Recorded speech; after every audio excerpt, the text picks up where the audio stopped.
ওরা গার্সি উপলক্ষে আমাদের মার বাড়িতে এই সন্ধ্যাবেলা হলে এই প্রদীপ দিতে হয় তুলসী তলায় 14 প্রদীপ।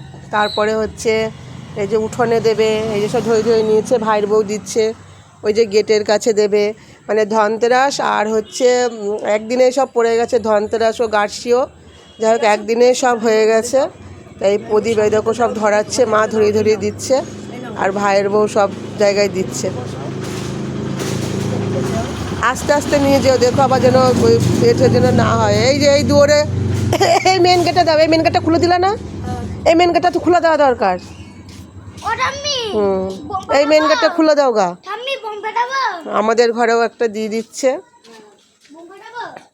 এই দেখো। এই ঠাকুরের কাছে দাও, ঠাকুরের কাছে দাও, গ্রামের কাছে না।